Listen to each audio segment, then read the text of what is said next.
Here is a picture of the responding queue. The way it's going to look is like this when you find it.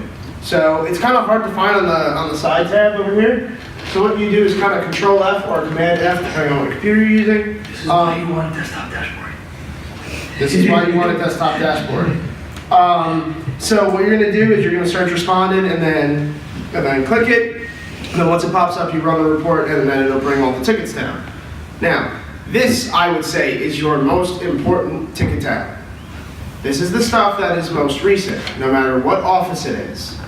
So, this is your first priority. If there are RLC Stars tickets or there are other tickets that need to be touched, or I'm sorry, for whatever department that it is, this is where you would find it more than likely. If not, you go to Assign to Me. Those are your two most important ticket tabs.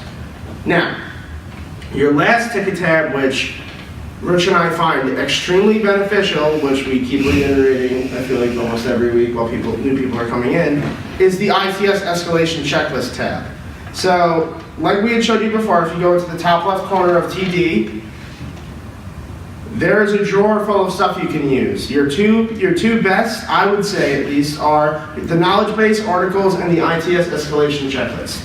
Another one actually would be services. If you're new and trying to figure out what all the different services are, it's an easy way to kind of look through what services are available. So, ITS Escalation Checklist is kept open at all times. I already have it open on every RLC computer, and it should stay that way.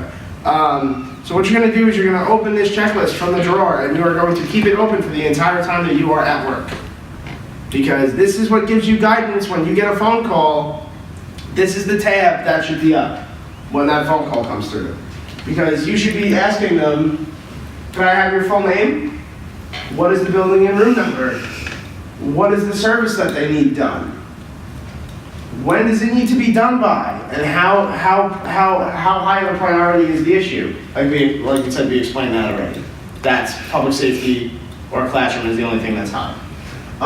Responsible star and proper group assign, and notifying the client, and changing it from new to open.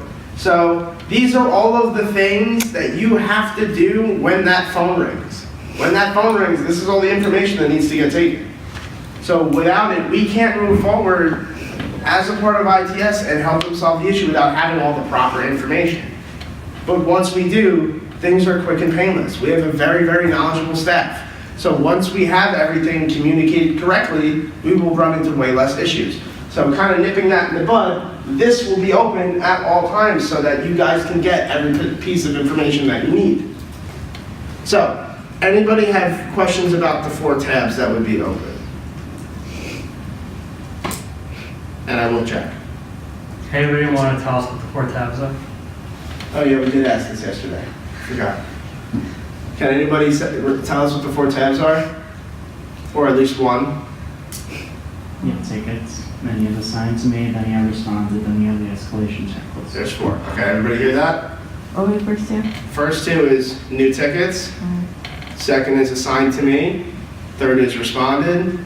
4th is the article showing you the ITS escalation checklist. And like I said, opening those 4 before you start work. Rich, how long did that take you? Maybe 30 seconds to open every tab before you start work? I'm really fast, it takes me about 10. So, this is what I'm saying. This is the sort of stuff that we need to have in order for you to do your job right. So, if you have any questions on the tabs and how they operate, or like Rich said, setting up that desktop for yourself, you let me know and we can teach you how to do it. It's fairly simple, it's not very hard. Now, how much time do we have left? Okay, we have 20 minutes. So we'll go into the ticket statuses and the way that you handle them, and then we'll kind of wrap up. So, ticket statuses, does anybody know all of them off the top of their head, at least the ones we use? No? Okay. So, you don't get to answer. So, first one is obviously new. It's where new tickets come in when they get created. Like we had said before, you change it to open when a responsible star gets assigned to it. 3 is in process. So after you have assigned that responsible star, say Rich says responsible star is changed to Ryan Fiore. What happens then is if Rich says, right, Ryan, you going to do this now, and I say yes, Rich would update the ticket saying, Ryan is in the process of doing said job in whatever classroom. What were the keywords in that sentence? In process. So if I'm going to do something, someone else changed the ticket to in process. And don't feel bad about changing other people's tickets, please don't. If it's people you work with. Because if they went to go do a ticket, people should get notified that they went to go do the ticket so it's not sitting there. You can take it upon yourself to say, oh, so like James, if Ryan went to go do a ticket, your job would be to, Ryan went to go do a ticket in blah, blah, blah room to fix blah, blah, blah issue. Done. You change it to in process. Yeah, some quick notes on that. If you do anything, it should be in the ticket. If somebody called and asked well, maybe that's a slight exaggeration if somebody calls and says, where's admissions? But basically, err on the side of putting it in the ticket, even if it's something quick. Try to get as much information as you can and put it in the ticket. The second thing is, what Ryan just went over about marking in process is really critical, because on occasion I get a little bit of time and I start going through tickets. And if I feel like nothing's happened, then I start notifying him, and I mean like, what's going on with this? Seems like nothing's going on. And then usually they write back like, oh yeah, somebody took care of that an hour ago. I'm like, all right, well what? So it's like wastes everybody's time, because now I wasted my time commenting on it. He had to waste his time potentially tracking somebody down or whatever, but if it's all in the ticket, it's just a lot better. Yeah. Okay, so past in process is on hold. And Rich kind of went in a little bit to how on hold works. You basically only use on hold if you are not notifying the client, okay? So if you're setting an appointment and they've already clarified when the appointment is, you can put it on hold until the appointment is. The only other time that you put something on hold is if you're waiting for something to be returned, like a piece of equipment. That is another scenario where you put it on hold. Other than those two off the top of my head, There are probably more. Just the whole point is, if we're waiting for something out of our control, it should be on hold. yes. Things that are out of our control is time, waiting for something to get delivered, waiting for somebody to get back to us, things of that sort. Okay, so lastly, the other, or what has Rich had previously explained, the other on hold status is on hold waiting for response. That one is very self-explanatory. You are waiting for someone to answer you. So, and the only place that you should be using the on hold waiting for response is after you have put the ticket on responding. Does that make sense? So if you need to update a client, you update the client and put it on responded. Your second step is then to change the update from responded to on hold waiting for a response from client. And then normally we wait 2 days for a response from client, and then if we don't get anything back, you have the ability to close the ticket due to inactivity. Now I can show you guys where that is. So when you are in a ticket, if you go to Actions and Update, if you go to Templates and Canned Responses, towards the middle there says something called Close Due to Inactivity. If you click it, it autofills the field for you. And as you saw, there's a bunch of different ones there, so you'll become familiar. Like there's certain things that instead of having to write a whole response, it might already be made for you, so you could just come and grab that in there. I know that you might have a couple more things to do, because they have to leave soon too. I just wanted to reiterate some quick things. If there's anything that you see that you think could be running better, if you have any ideas, please bring it to the attention of your supervisor. If you see an issue with one of your coworkers, while I don't necessarily have any issue if you talk to your coworkers about it, you must at minimum let your supervisor know so that they can handle it. So, and that could be something as simple as like, it seems like something's going on with them, like I'm worried about them. It could also be something a little bit more like, they're not really, I feel like they're kind of not really pulling their weight. We kind of want to know about these things, because especially at night when the full-timers are not around, they won't know. So if you do notice something like that, let them know. It's important, because otherwise you and other colleagues are going to be picking up slack, which isn't really fair. We want to make sure it's an equal workload. So please keep that all in mind.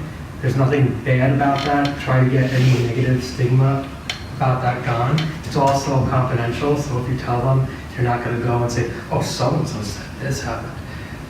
And they'll also like not be like, well, yesterday at 2:59 p.m., then they look at the calendar like, oh yeah, well, it must have been that person. So they're not going to like, kind of give it away in that sense. So please feel comfortable doing so. Okay. So lastly, the two other things that I wanted to mention are closed tickets and resolve. So when you close a ticket, you notify the client every time. Notify them that the issue is completed or the issue has been serviced and there no longer is a persisting issue. So you include that when you close the ticket, notify them, and that's perfectly fine. You also want to notify whichever group was working on the ticket. And then lastly, for resolve, we only use resolve in certain situations. James is a GA, you will be using it frequently when you do activation resets. All right. Because it's a pretty quick one-step process, but I'm not going to use the training now to do that. I'll go over that with you another time. Does anybody have any questions? No? What, does TD work well on Android or no?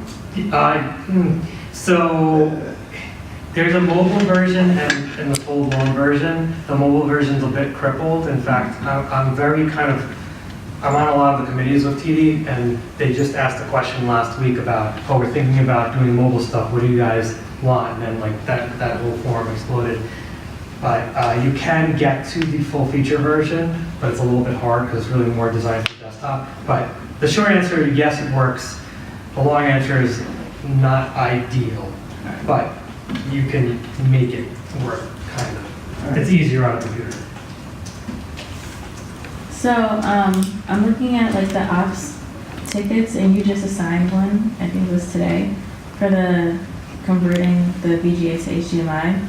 So, No, that was assigned a while ago. They might have updated it. oh, okay, all right. So, I don't even know So, what's the question. if I'm assigned a ticket, or I think I can do it, but I don't know exactly how to, I just go to a knowledge-based article. and So, try to- knowledge-based article, Google, and then coworkers. So like, there's nothing wrong with asking questions. So what the general rule of thumb is, definitely ask a question. When we become concerned is if we feel you're not grasping it. So like if we feel like, wow, this person asked us about how to change the status of the ticket, like this is the 10th time and it's like, they've been here for 3 hours. Then we start to get a little worried. But if we definitely encourage questions and to get guidance, and then we'll say, hey, go try this, go try that. Mhm. Even the full-timers do that amongst ourselves, so it's not even just, we don't know everything. Okay. And that's recorded now. Maybe I didn't. No, I didn't. Okay. Anybody have any other questions? All right. Good job, guys.